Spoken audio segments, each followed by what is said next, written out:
3, começou. Olá, bom dia, boa noite ou boa tarde a todos, depende do horário que está assistindo. Estamos aqui com mais uma edição do Temas de Processo Civil, um projeto que nós, jovens processualistas, criamos esses tempos de isolamento para trazer para o público, trazer para a discussão, um debate sobre temas relevantes de processo civil. E aqui hoje, na nossa edição, estamos com a participação super especial do professor José Rogério Cruz Tucci, professor titular das Arcadas de São Francisco, da Faculdade de Direito da Universidade de São Paulo. Mas antes disso, eu queria primeiro cumprimentar e agradecer desde já a presença do professor Tucci e agradecer também a presença dos meus colegas. Hoje aqui o auditório está lotado. Gustavo, Eli, Marcos, Lucas, João, Tiago, Leonard, Rodrigo, Daniel, Miranda e Adriano. E desde já eu passo a palavra ao meu colega Lucas para fazer a saudação inicial e a apresentação ao professor Tucci. Estamos aqui com 3 orientandos do professor Tucci, então desde já eu passo a palavra a ele. É muito bom rever os meus amigos. Olá, primeiramente quero cumprimentar quem está nos assistindo e agradecer ao professor Tucci por estar aqui conosco. O professor Tucci, é difícil falar dele, primeiro porque ele tem um currículo muito extenso. Não foram poucas as conquistas que ele teve ao longo de sua carreira acadêmica. O professor Tucci, ele é titular da Faculdade de Direito do Largo de São Francisco, a principal faculdade de Direito do Brasil, e ele alcançou a titularidade lá. O professor Tucci é autor de dezenas de obras de direito processual civil e, sem dúvida, está entre os maiores processualistas do país, além de ser o maior historiador do processo civil, sem dúvida também. Mas isso tudo vocês conseguem ver olhando para o currículo dele. Eu queria, antes de começar, só dizer que lá atrás eu fui incumbido de, aqui no Recife, fazer uma homenagem ao professor Tucci. Esse texto chegou a ser publicado na Revista de Processo, foi publicado em 2016 na Revista de Processo, que contém um discurso em homenagem ao professor Tucci. E naquele discurso eu falo sobre a obra do professor Tucci, a importância da obra dele, e como ele trouxe para o processo civil vários temas de forma precursora, já antecipando mudanças legislativas, trazendo contribuições reais para o avanço do processo civil brasileiro. Mas hoje eu quero dizer aqui também que naquele texto eu falei que eu não podia falar sobre a pessoa do professor Tucci. Hoje eu posso.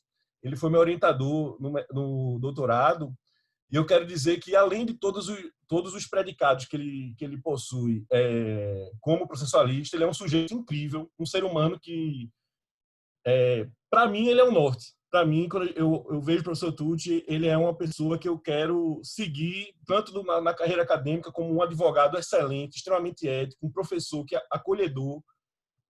Enfim, professor Tucci, muito obrigado por estar aqui com a gente. Eu falo aqui como um dos seus maiores fãs, se não o maior fã. Muito obrigado por nos presentear com essa sua participação aqui no nosso Temas. Eu só vou querer, antes que inicie as perguntas, de dizer que eu recebo isso como um presente muito grande, de estar aqui.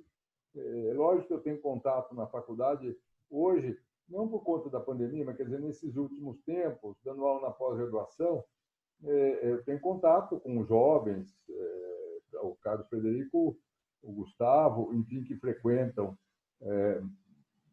atualmente. O Carlos Frederico até o ano passado, e eu sinto falta pela seriedade, sinto falta da presença, pelas intervenções e tal, mas eu recebo como um verdadeiro presente de poder, entre vocês, que são jovens promissores, alguns já se destacando aí nas letras jurídicas, na advocacia, enfim. Eu fico muito grato da lembrança do meu nome de participar entre vocês jovens, porque isso serve como estímulo, em última análise serve como estímulo. Nós estamos vivendo momentos realmente difíceis. Eu não esperava, na minha idade, enfrentar esse fenômeno mundial, e que tem se agravado muito por aspectos indesejados, não digo em relação à própria pandemia, mas em relação à política nacional. A rigor, nós teríamos que entrar novamente na faculdade. Um médico muito meu amigo, que acabou, para quem eu advoguei no passado, aliás, num concurso famoso aqui da cardiologia, da cátedra de cardiologia, e ele me procurou depois do concurso, e eu tive êxito na demanda que ajuizei. ele tinha ficado em primeiro lugar e houve lá uma briga entre um examinador e o candidato que ficou em segundo lugar. E o candidato que ficou em segundo lugar entrou com um recurso, eu entrei com um recurso administrativo no âmbito da universidade, e eu entrei com uma ação declaratória da rigidez do concurso, tive êxito, ele estava com 68 para 69 anos, tomou posse e me tem como um verdadeiro Deus, porque eu intervim num momento importante. E ele me perguntou outro dia, nós estávamos falando pelo celular, se faz mais de 10 anos isso, se eu podia explicar para ele alguns detalhes desses aspectos jurídicos. E eu disse com a maior sinceridade, não, professor, porque eu não estou apto, porque eu não entendo nada do que está acontecendo. Quer dizer, é uma situação realmente, do ponto de vista jurídico, totalmente diferente, inusitada, não é?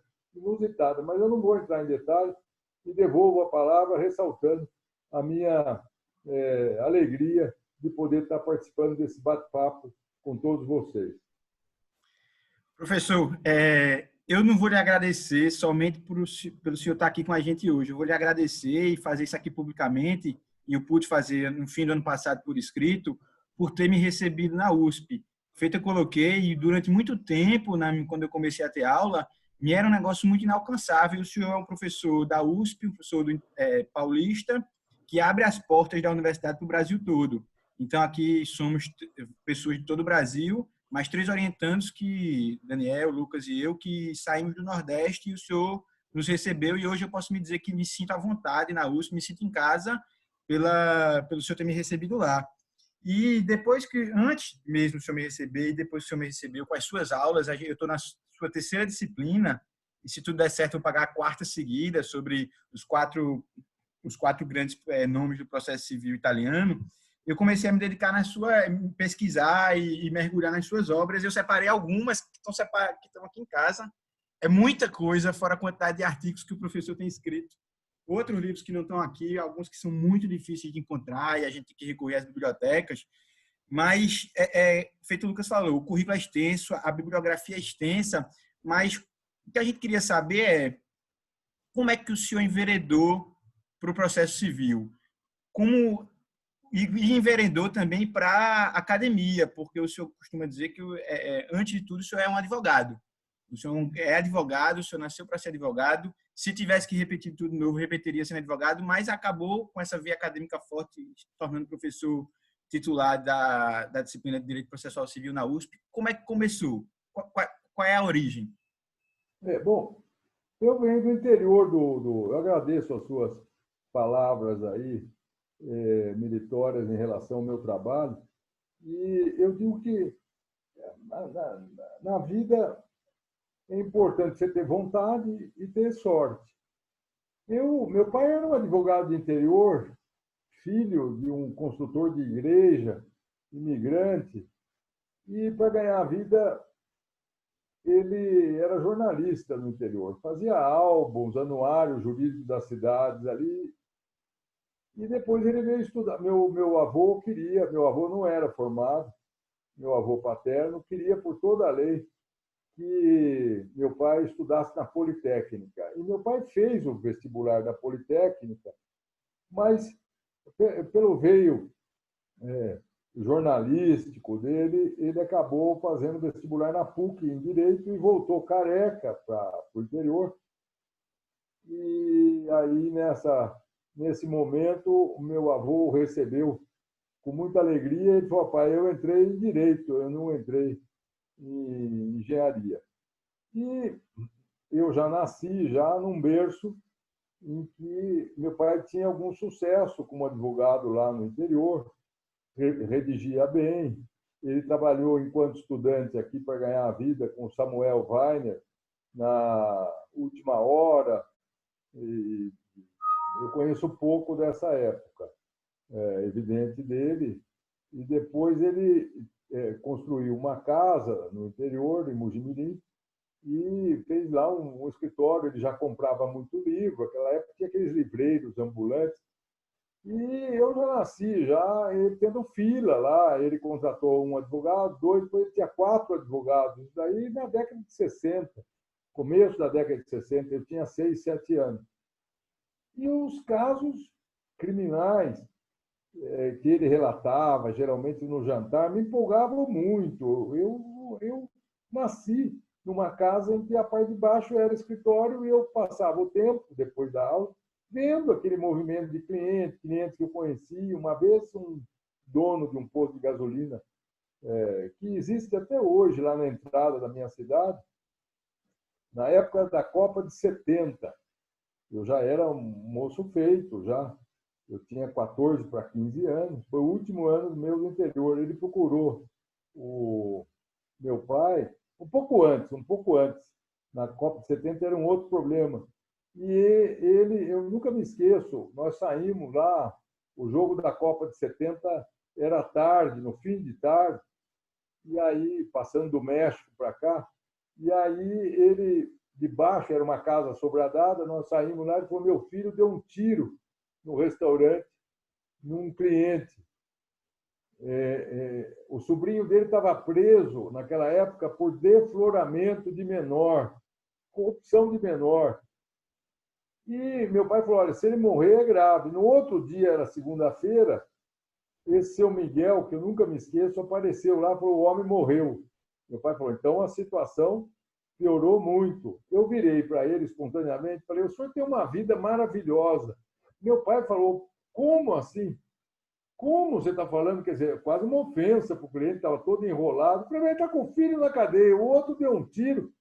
Precisamos defender esse homem. Quer dizer, eu tinha 13 anos, 14 anos, eu já vibrava.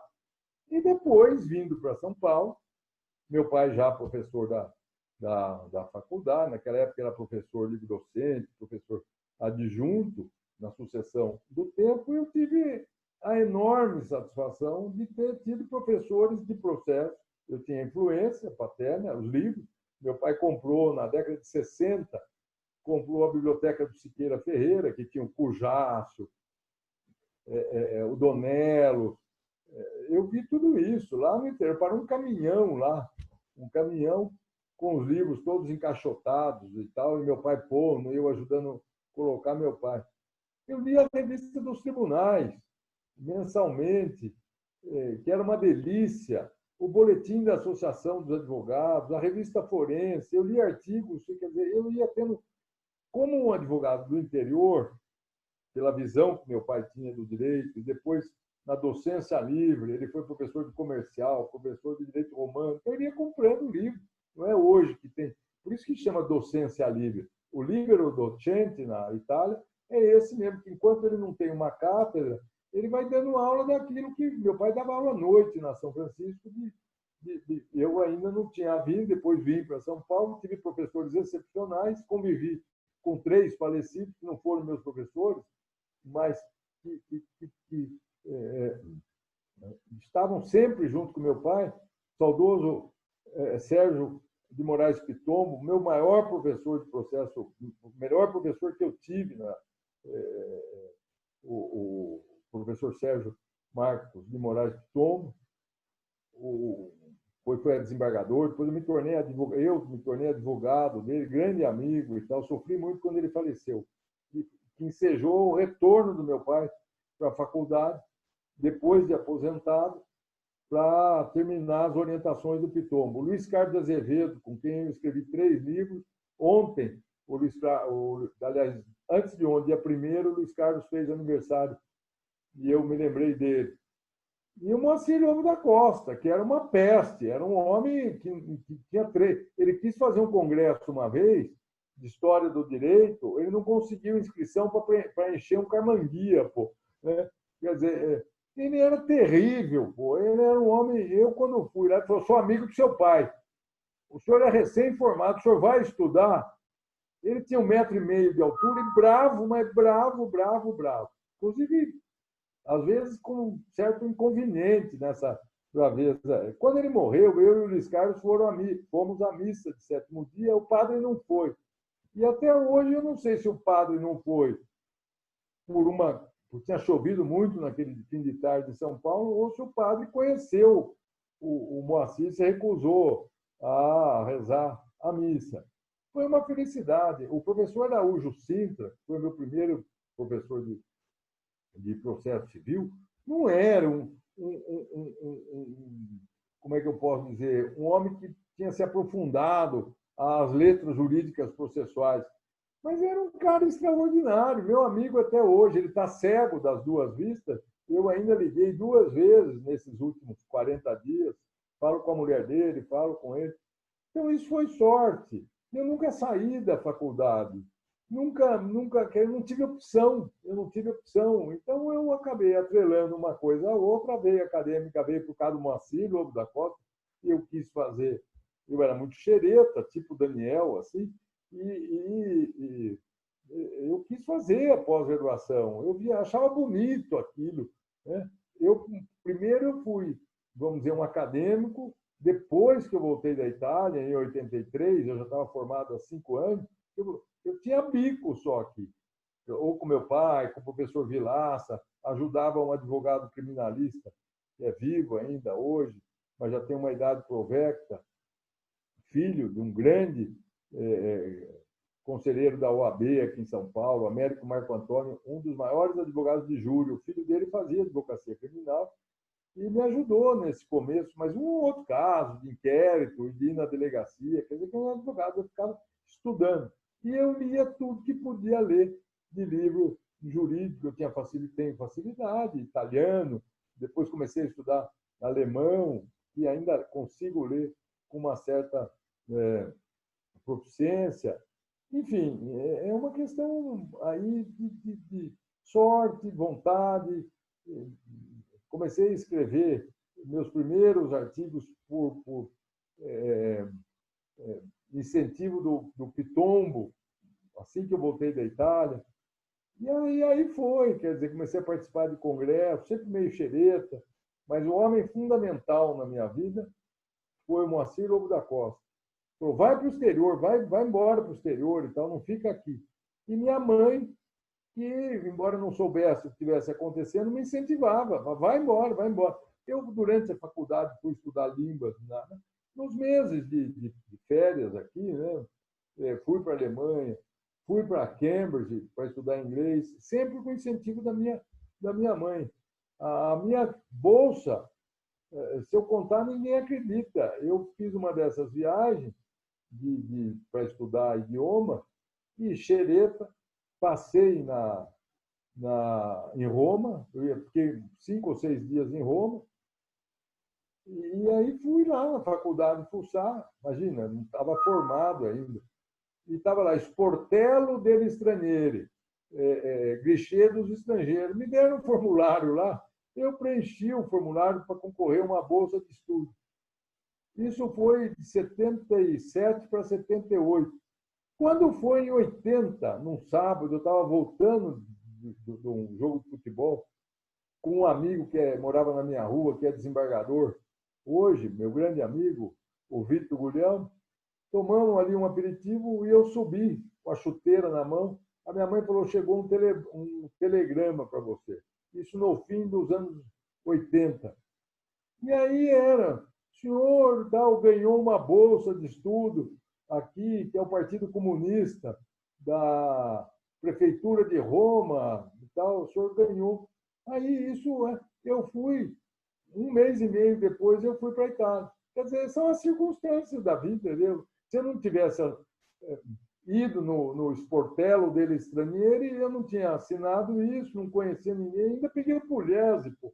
Quer dizer, o cara, no mínimo, tem que ter uma sorte. O Pugliese também era do mesmo tamanho no Moacir Lobo da Costa, olhou para mim, porque eu estava estudando com um cara de Berlim, oriental, com um polonês que já era professor, ele era professor em Varsóvia,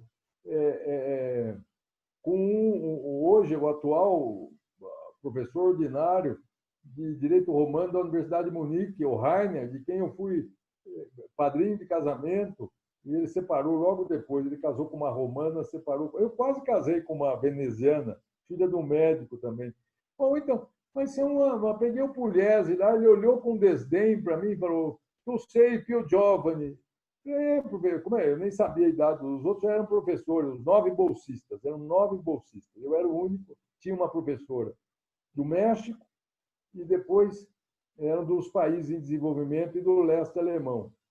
O Blarro, que era um professor também da Checoslováquia, foi embora porque o pai faleceu no meio do curso. Enfim, e o Javier Los Moços. Eu estudei com o filho daquele grande civilista, que é professor de Direito Humano hoje. Eu tive com ele há uns 2 anos atrás e vai adorir. Ele me ofereceu um jantar e tal. Isso, Gustavo, na vida são aquelas inter-relações que são mais misteriosas do que possíveis de serem expressadas em palavras. Não dá, não tinha um programa. Não tinha um programa. Professor, eu vou fazer coro a meus predecessores, que também são seus orientandos, e agradecer pela imensa generosidade do senhor de nesse seu papel de mestre mesmo, de acolher aqueles que lhe são apresentados com vontade de estudar na São Francisco, de pesquisar na São Francisco. São esses atos de generosidade que não se podem dizer pequenos atos, são atos gigantescos que mudam a vida da gente. Certamente, a vida de Lucas, minha vida, a vida de Guga, tem uma mudança de rumo a partir do momento que a gente consegue conviver com o senhor, não só pela oportunidade de estudar na São Francisco, mas pela oportunidade da convivência sempre muito, muito cortês, muito agradável com o senhor. Eu queria me valer de meu tempo, de minha oportunidade de perguntar para fazer, não uma, mas eu vou somar algumas perguntas, porque não sei se vão me devolver a palavra depois. A minha primeira pergunta é uma pergunta pessoal. Eu queria que o senhor partilhasse de sua experiência de ter convivido como colega de faculdade e no trabalho com seu pai. Como foi isso para o senhor? O senhor sempre nas conversas faz referências a seu pai, fez agora há pouco também, da inspiração para o seu começo de trabalho, mas eu queria que o senhor partilhasse conosco como era a vivência de vocês dois, notadamente lá na faculdade de Direito. E queria fazer uma pergunta já a respeito de sua obra. Sua produção é muito plural e muito técnica e chama muito a atenção pelo seu modo de escrever. O senhor tem uma forma de escrever que é muito, muito limpa, muito técnica. Eu acho muito, muito prazeroso ler seus textos. Mas eu não queria tratar da forma, eu queria tratar do conteúdo deles. Há uma parte de sua produção que é bem voltada para o trabalho do juiz, ou para aquilo que é produto do trabalho do juiz. O senhor escreveu sobre precedentes, o senhor escreveu sobre motivação, o senhor escreveu sobre limite subjetivo, da eficácia da sentença, da coisa julgada. Há uma preocupação sua nesse sentido, e eu queria saber se há algum motivo específico dessa sua curiosidade, por que o senhor foi para esse caminho. São essas minhas 2 perguntas. Eu agradeço demais a oportunidade de fazê-las. Professor, se o senhor me permite, eu vou fazer coro à pergunta do Daniel. De novo, muito obrigado pela participação. Eu estava ansioso pela possibilidade de fazer algumas perguntas e devolver um pouco o bombardeio que eu sofri na defesa da minha tese de doutorado. E eu queria fazer coro a essa primeira pergunta do Daniel, porque meu pai é também professor de Direito, ele é do Direito Administrativo, do Direito Público, aqui na Universidade Federal do Paraná, e ele sempre usou como exemplo da relação entre pai e filho na academia, até porque o senhor tem um livro publicado com o seu pai, o caso da sua família. Então, ele sempre falou do professor Rogério Lauria Tucci, que ele teve a oportunidade de conhecer, e sempre mencionou, ele tem um filho que é professor também de processo civil, então, que bom se a gente puder, de alguma forma, repetir no direito essa relação de pai e filho que eventualmente eles tiveram. Então, eu queria aproveitar a pergunta do Daniel para entrar nesse tema, de saber como era a sua relação com o seu pai em relação a essa questão do direito.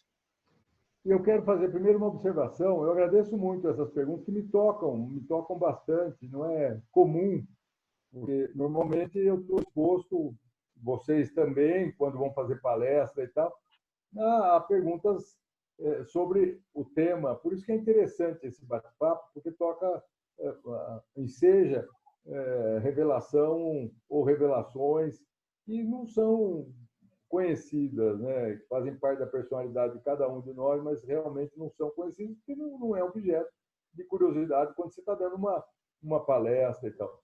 O que eu queria deixar claro é que quando eu vejo o Gustavo, o Lucas, o Frederico, enfim, o Daniel, que não foram meus alunos na graduação e tampouco são de São Paulo, é essa minha visão pessoal, que não é exclusiva minha, mas eu sou um dos poucos professores da faculdade que tem, e sempre bati muito, da São Francisco, sempre bati muito na congregação, que quando a universidade pública idealizou o formato da pós-graduação, ela naturalmente estava comprometida com a disseminação do ensino, da produção de conhecimento. É papel da universidade pública, fundamentalmente da universidade pública, de se espraiar não só no local onde a universidade, que é o país, que é o Estado, melhor dizendo, mais populoso, que gera um PIB muito maior, enfim, um Estado mais rico que é São Paulo. Vocês imaginem se eu tivesse, como muitos fazem, e não vai uma crítica aqui, a rigor é você ter os olhos abertos, não é? Essa percepção que a universidade... Isso eu aprendi, não foi por intuição, foi por conviver muito antes de ser diretor, representando a congregação da faculdade no conselho, primeiro na comissão de legislação e recursos da USP, que eu tinha contato com professores, e foi fundamental isso, professores das outras áreas, e depois num centro de pensamento espetacular para a minha formação, o Conselho Universitário. Quer dizer, você imagina você ter o privilégio de discutir temas os mais variados, além de processos administrativos, que é mais afeito, vamos dizer, àquele profissional que tem um conhecimento jurídico, mas nós discutimos problemas, reiteradamente, problemas da universidade no cenário nacional, no cenário internacional, e mostrando esse papel de produzir conhecimento e que tem que ser divulgado, tem que ser composto, integrado por todos os estados da federação. É por isso que, sem estar no regimento, eu sempre, com o tempo, isso foi se expandindo mais na minha cabeça, de ter cota. Cota, como eu digo, na minha cabeça, cota quer dizer atribuir vagas para pessoas que vinham recomendadas, que vêm recomendadas de outros estados. Então, tem sido, no passado, com maior intensidade, hoje com menor, mas uma experiência notável, porque eu convivi com jovens brilhantes como vocês ao longo de toda a minha vida na faculdade. Eu dou aula na pós-graduação, salvo engano, desde 1800, quando eu me tornei livre-docente. A minha tese de livre-docência é de 87. O Schmitz, que cuidou desse tema, tem presente isso. Meu concurso, eu não me lembro agora se foi em 86 ou 87, Gustavo. Você está mostrando aí. E foi por causa do Tarufo. Eu tinha lido o livro do Tarufo, não tinha na Constituição, achei um absurdo. O Bernardo Cabral, que era amigo do meu pai, me convocou. Eu fui em Brasília para explicar o que era esse negócio para ele aí, que é essa proposta final E eu levei um exemplar para ele, ele encontrava comigo e falava, olha, está guardado comigo aquele exemplar. Quer dizer, de certa forma, não é que eu estou dizendo que a minha obra é que determinou, mas a redação do inciso 9º, lá do artigo 90 e 90 e 90 e 93. 93. 93, inciso 9 da Constituição. Muda tanta coisa. Não esse, mas eu estou dizendo que eu fico até... Outro dia eu estava procurando um artigo do Código Novo aí. Bom, mas, enfim, esse sentimento é muito importante para mim de ter o contato. Porque se eu tivesse contato, já não chega já você ter contato com aqueles alunos que são egressos da universidade, que ficaram 3, 4 anos comigo, são do meu convívio e tal. Então, não é que é uma questão obrigatória, é uma questão que se impõe, é papel da universidade pública. Quantos? 2, 3, 4, 5? Depende. O Eli, que está próximo aqui, sabe, não é, Eli? Eu sempre oriento gente que sempre, do Paraná, de Santa Catarina, do Rio Grande do Sul, do Mato Grosso, sempre, de Minas, sempre. Raro bom estado que eu não tive ainda.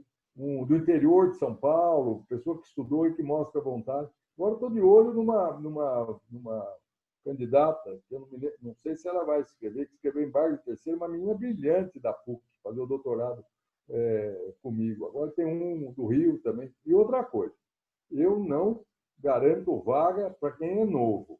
Tem que ser uma coisa de empatia. Se o sujeito vier muito, quer dizer, vem uma recomendação, como foi o caso do Gustavo, do Daniel, e tal, quer dizer, vem uma recomendação, claro que nós vamos olhar com bons olhos, mas esse negócio, quer dizer, eu me coloco aqui como mais ou menos como uma Moacir Lobo da Costa, meio que não tem esse negócio de amigo, de você conhecendo a pessoa, sempre é evidente que você tem uma propensão, mas eu prefiro um desconhecido brilhante do que um conhecido ignorante. Isso sempre foi. Depois é a universidade pública.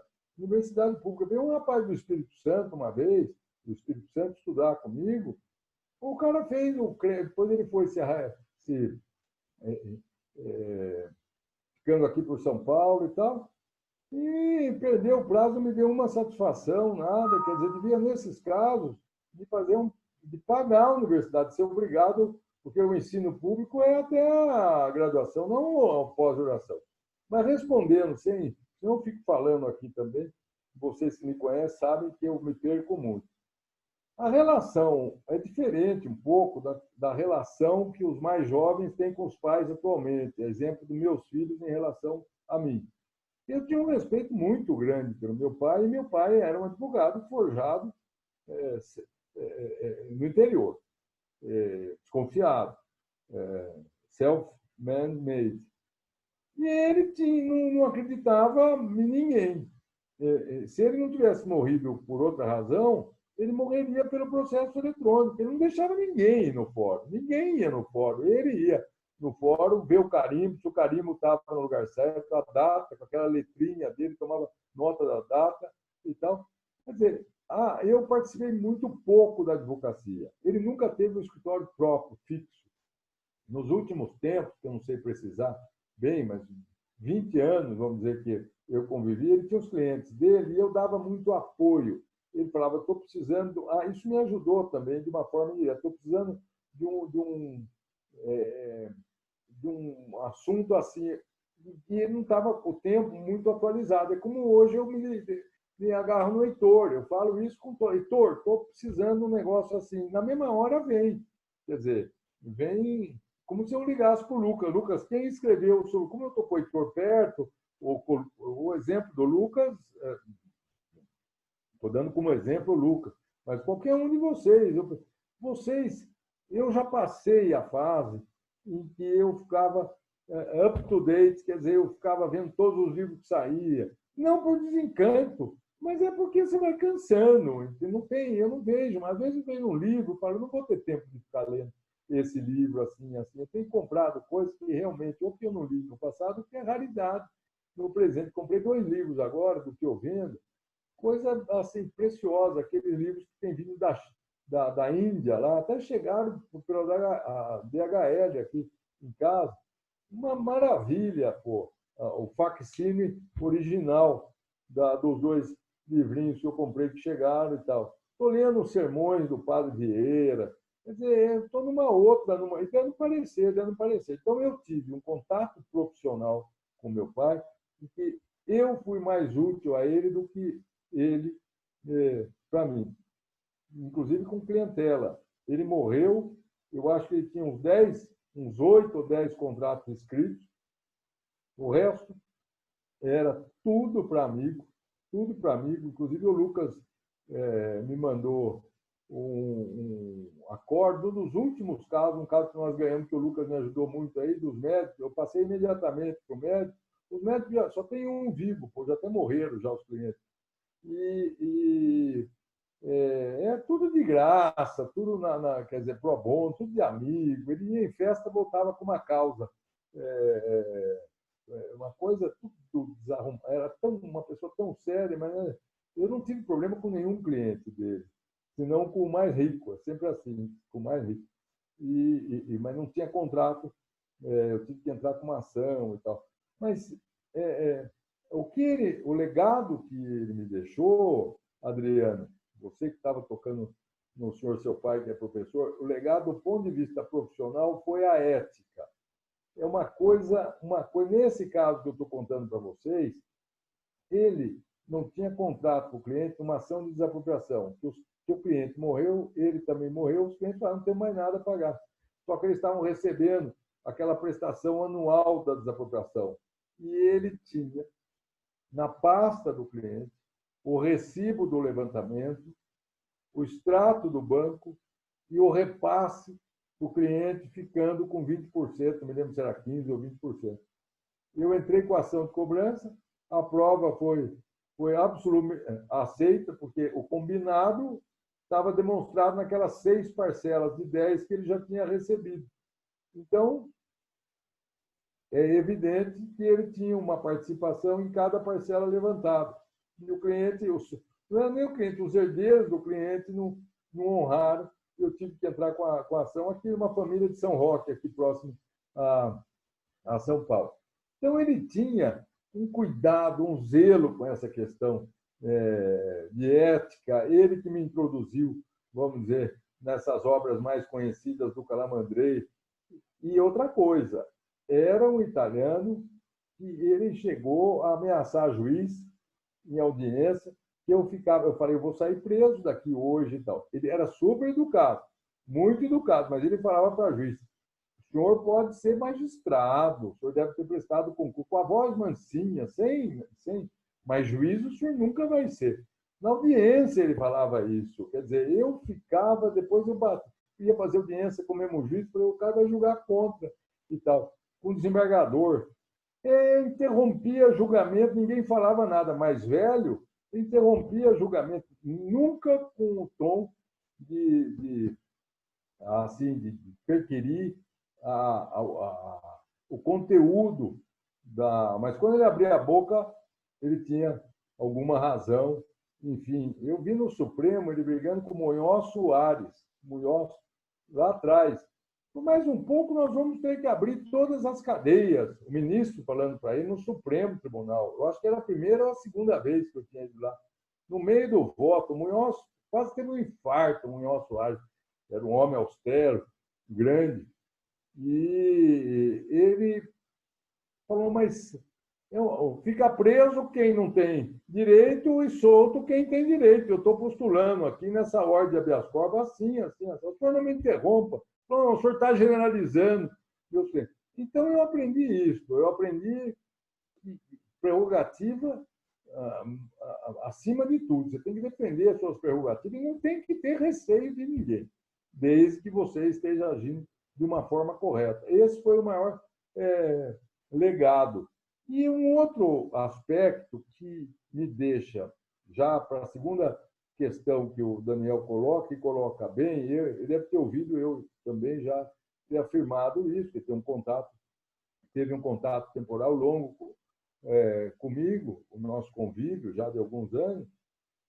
Eu mesmo tenho uma dificuldade para explicar e um certo enigma para pensar por que eu nunca quis ser juiz. Eu nasci advogado, seria advogado, estou tendo uma experiência que não é das mais interessantes, mas é interessante como juiz em arbitragem, como árbitro. Eu não tenho muita paciência com um árbitro ignorante. Colegas meus que não estudam o processo, você assume aquilo lá, você tem que estudar, tem que estudar. E árbitro tendencioso, que é indicado, por exemplo, pelo escritório do Gustavo, e aí fica puxando essa. Você é árbitro, você tem que. Eu não estou ligando.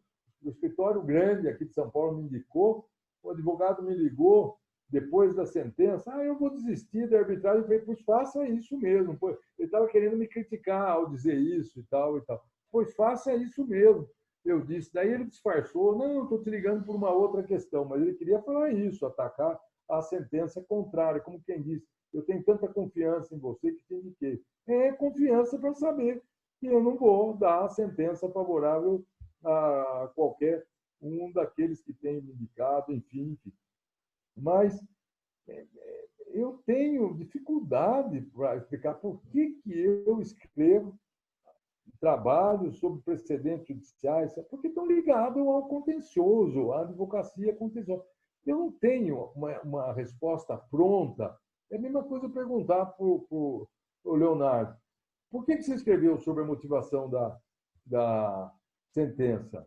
Por que você, fulano, escreveu? São temas que é interessante, você escrever sobre precedentes, sobre motivação da sentença, os limites subjetivos nem tanto, mas é um pendor assim que eu não colocaria, porque não tem tema só de advogado, né? Tem tema do processualista, mas eu confesso que não tenho uma resposta adequada ou compreensível ou inteligível, vamos dizer, para poder explicar as razões que me levam. Às vezes eu converso isso com o juiz mesmo, com o juiz, sem querer generalizar, tentando, às vezes, a preencher lacunas aí na bibliografia ou chamar atenção. Tem mais trabalho meu sobre essas questões mais afeitas, vamos dizer, ao mistério do juiz do que propriamente ao mistério do advogado. Perfeito. Professor, também queria agradecer pela disponibilidade, falar da felicidade de poder entrevistá-los ou de participar aqui dessa mesa com tantos amigos. Não é? O que o senhor comentou sobre fazer escola e sobre as arcadas serem uma escola aberta, este grupo é prova disso. Eu acho que o único paulista é Eli. Né? Todos nós outros somos de fora. Não é? E todos muito bem recebidos. Então, isso é uma coisa que o senhor e outros professores da casa têm feito bem de ser includente. Né? Isso é importante. E nessa linha de escola, professor, que eu queria colocar a pergunta. A São Francisco, ela é certamente uma das mais icônicas, se não a mais icônica escola de processo no Brasil, e ela tem uma relação muito forte com o processo italiano. O senhor mesmo escreveu sobre o tema e escreveu especificamente sobre a obra e trabalho de alguns autores. Eu lembro aqui do Calamandrei e do Carnelucci, pelo menos. E eu queria que o senhor nos falasse ou me contasse um pouco sobre essa relação entre escola de processo e a influência que a Itália tem na sua vida, e eu sei que é uma parte pessoal aí dos seus estudos, e para a formação do processo brasileiro, né? Nessa renovação de temas e de influências. Isso faz dividir, vamos dizer, se eu pudesse dividir a minha carreira em partes, né? Alguns trabalhos eu deixei para escrever depois que eu não tivesse mais compromisso acadêmico mesmo. No Calamandrei é óbvio que desde que eu conto eu me reporto à introdução do livro do Calamandrei, que esse é um livro que nem O Pequeno Príncipe. desde o começo da minha vida como gente, é um livro que eu tenho presente. Tem filho de amigo meu que entra na faculdade, e eu devo ter uns 7 ou 8 ainda aqui daquela de capa verde, aquela edição mais bonita. Eu dou para o filho de amigo meu e tal. Mas se ele vai ler ou não, aí é problema dele. E fico louco da vida quando alguém cita o livro com Eles, os Juízes, escrito por nós. Ontem eu li um artigo de um ex-desembargador aqui de São Paulo, o Walter, que fala muito na Jovem Pan. Mairovich. O Mairovich, o Walter Mairovich. E ele começa com o Calamandrei, falando que foi um dos pais da Constituição italiana, depois em 46, depois da guerra e tal. E, de fato, ele passava, os alunos falavam, olha o doutor Constituição passando aí. E ele cita lá o elogio ao juiz escrito por um advogado, o elogio ao juiz escrito por um advogado.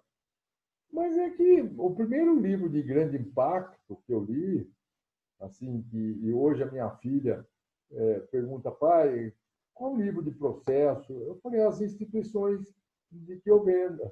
Quer dizer, são os 3 volumes. Ali tem tudo conceitual. Tem tudo. É como o Moacir Amaral Santos, quando eu fiz a faculdade. Quem entende o que está ali, entende o processo. Primeiro o que eu vendo e depois o Moacir. Tem muito das primeiras linhas do Moacir, inclusive estruturalmente, as instituições. As instituições é um marco, não é? Constitui um marco,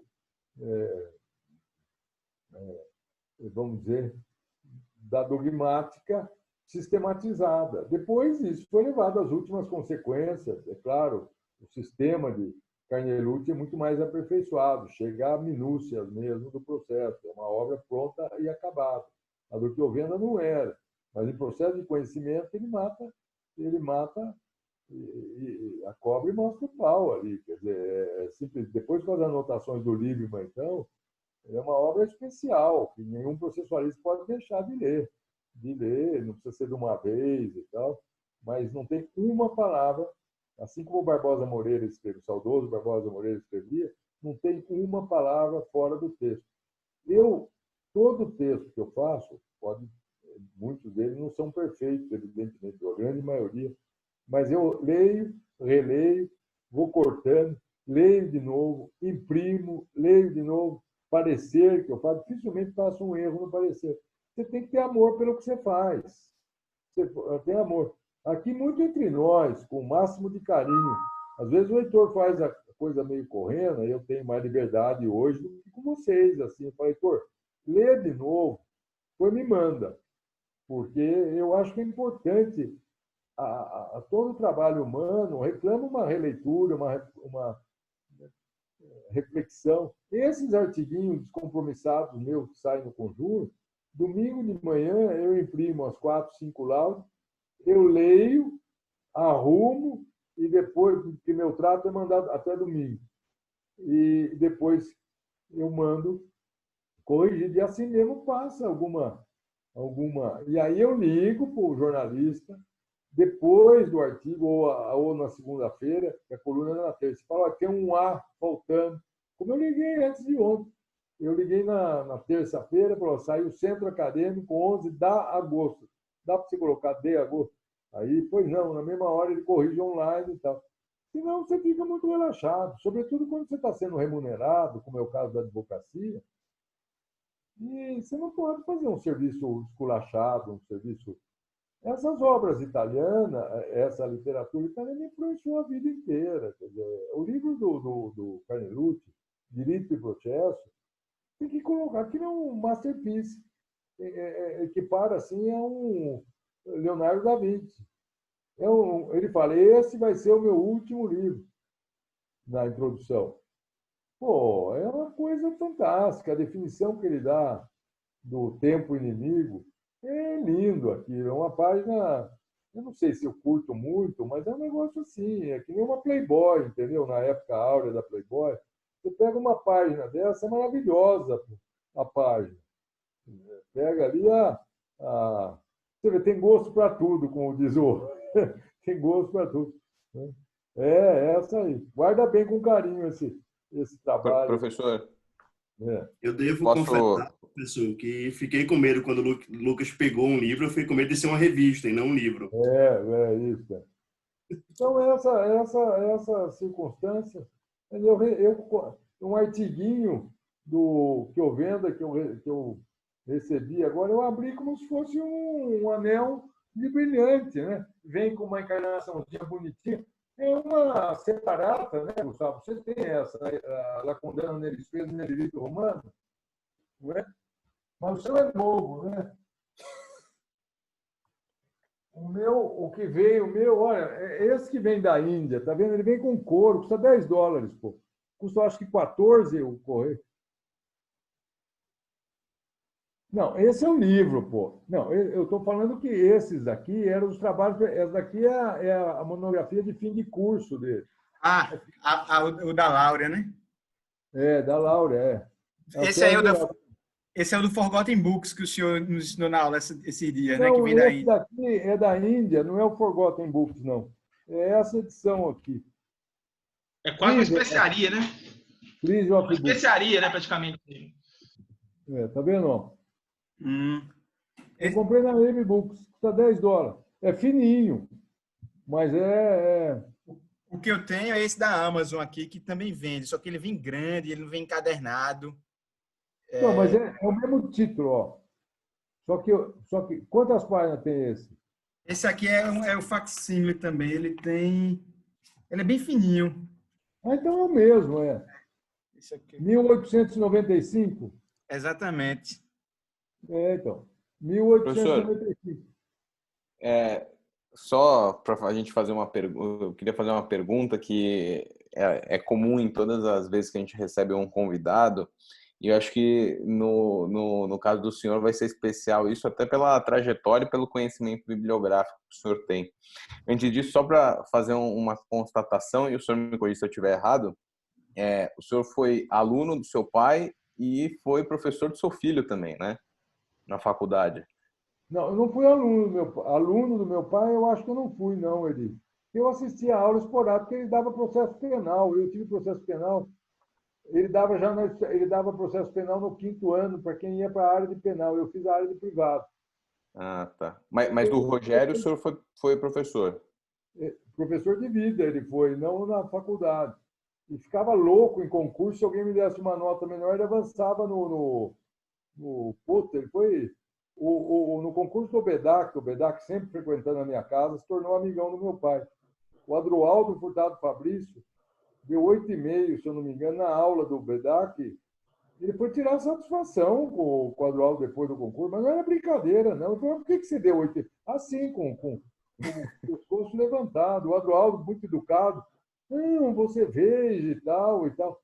Então, era uma questão, ele foi tirar as dores como se fosse filho dele. O BEDAC não esquece até hoje. Até hoje. E professor, o que eu fui, que ele contava para todo mundo, do meu pai, e dava risada, eu fui professor do meu filho na graduação e na pós-graduação do meu filho. Mas o que meu pai dava muita risada é que eu fui chefe de departamento e ele era meu subordinado. E aí tinha almoço, domingo, com alguma visita na casa dele, quem fala primeiro sou eu, que eu sou o seu chefe. E aí ele falava para todo mundo, você vai para Brasília, eu vou cortar o seu ponto lá. E tal. Isso como diretor da escola, que já não era mais... ele já estava fora de circulação, estava na cama em 2014, quando ele morreu. Mas eu fiz muito isso nos 4 anos que eu fui diretor, com o Paulo Lucon, com quem chegasse atrasado lá, eu tirava um sarro, pô, todo mundo sabia que era brincadeira. Uma coisa fantástica. Eu estava outro dia dando uma palestra, não sei aonde, o Paulo chegou atrasado, estava do lado do ministro Salomão, do meu lado. O Paulo chegou atrasado para formar. Eu falei, aqui eu não posso cortar o seu ponto, mas na faculdade eu cortei muitas vezes, está um monte de gente assistindo lá. E tal. Então, esse tipo de brincadeira. Mas eu fui professor do Rogério, meu filho, mas não fui aluno do meu pai. Eu fui. Quando eu escrevi esses livros com ele, Adriano, a ideia sempre era minha.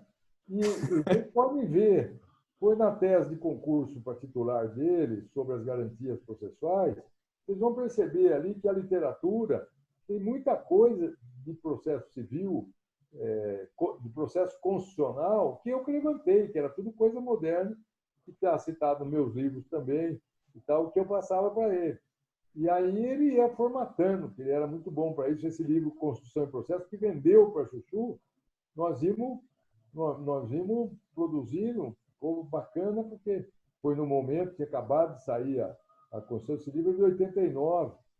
E depois nós escrevemos um também de artigos sobre o devido processo, cada um com seus artigos. Devido processo legal e tutela jurisdicional, é esse mesmo. Pô, você está com todos aí, quer vender, né? Quer vender.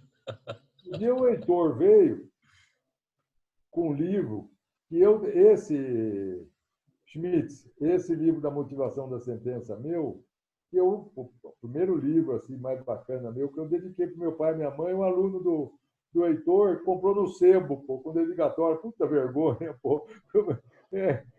Pô, nem os pais. Quando meu pai morreu, eu peguei alguma coisa que estava tudo no escritório. Eu peguei, vamos dizer, alguma coisa que estava na casa dele, levei para o escritório, e depois tinha esse livro que eu tinha no escritório. A minha mãe um dia jogou tudo fora. E foram esses também que tinham um valor assim mais para ele do que para ela, que não era da área jurídica, né? Eu fiquei triste. O Heitor falou, ele te dá se você quiser. Eu falei, não, Heitor, não, isso é no momento da vida, depois fica melhor com ele do que comigo. Professor, só uma observação. Eu tenho 2 livros seus, quer dizer, 2 livros seus não, 2 livros que eu comprei em sebo. Dediquei para alguém. Não, tem também. Tem 2 deles que estão dedicados para o seu pai. Eu encontrei no sebo. Quando chegar aqui, eu abro a dedicatória para o seu pai. E um deles que o senhor dedicou para alguém, que inclusive esse era difícil de encontrar, que é o de lições de processo civil canônico. Não vou revelar aqui ao vivo não, a gravação para quem foi. Primeira coisa. Não, isso aí é interessante. Eu estou com os livros de processo penal do meu pai e agora vou estar doando para o filho estou doando para ele. Estou usando o verbo assim, porque por causa da pandemia eu estou doando. Falei com meus filhos, ninguém faz penal. Eu mandei encadernar, quase praticamente estão todos encadernados. São livros preciosos de processo penal. Muitos o Antônio Sérgio Pitombo tem, da biblioteca do pai dele, mas ele tem mais de uma biblioteca, que tem em São Paulo, Brasil. Eu estou doando para ele, porque eu tenho certeza que meu pai gostaria. E tira um pouco, que dá um pouco de lugar para mim, dá um pouco de lugar, de espaço na minha biblioteca. Então, você vê, entre esses livros, pode ter, com certeza, tem livros dedicados pelo autor para o meu pai, mas não é que por exemplo, esse livro de direito canônico, eu devo ter certamente doado para alguém. Esse cara ou morreu, ou se desfez da biblioteca, ou pela temática ele não tinha interesse em guardar. Quer dizer, o ato de doar não tem cláusula de que você tem que... É só não vender no mesmo dia, né? No mesmo dia você joga no lixo. Eu fui aqui entregar um livro, fui despachar com um juiz, que não é dos mais brilhantes, e eu ia falar o nome dele, mas ele é desembargador, eu prefiro não falar. E ele se recusou a receber. Ele falou, não posso receber, que eu estou julgando. Eu falei, então o senhor joga no lixo. Meu filho estava do meu lado. O senhor joga no lixo. O senhor acha que eu ia trazer um livro para o senhor, insinuando alguma coisa? Se o senhor está achando que isso é dádiva, o senhor pode jogar no lixo. Se o senhor não tiver capacidade de discernir que eu estou lhe trazendo, por gentileza, esse livro, tá bom. Com o tempo ele me conheceu por outras razões, agora ele passa por mim. O senhor me desculpa daquele ato que eu não quis te ofender. E tal. Absolutamente nada e tal, porque foi um ato impensado mesmo. Mas você acha que tem cabimento você fazer um negócio desse? Professor, posso só fazer uma pergunta, que é uma pergunta que a gente costuma fazer para todos os convidados, que é o seguinte. Se o senhor teria alguns, assim, 2, 3, enfim, livros de processo ou não de processo, enfim, que mais marcaram a formação do senhor, que até hoje eles marcam. O senhor falou de Chiovenda, falou de Calamandrei. Não, tem outras áreas também. Eu li aquele volume quase que inteiro, aqueles 3 volumes primeiros, que eu me tornei amigo dele. Tem certas coincidências do Jorge Miranda. Viajei para a África há 30 anos atrás com o Jorge Miranda. Ele me deu o primeiro volume, depois eu comprei o segundo e o terceiro. Ele me deu na Universidade de Roma, que ele era o diretor nessa época. Isso foi há 30 anos atrás. Meu filho Rogério era pequenininho, pô, tá? Ele devia ter 2, 3 anos. Nós fomos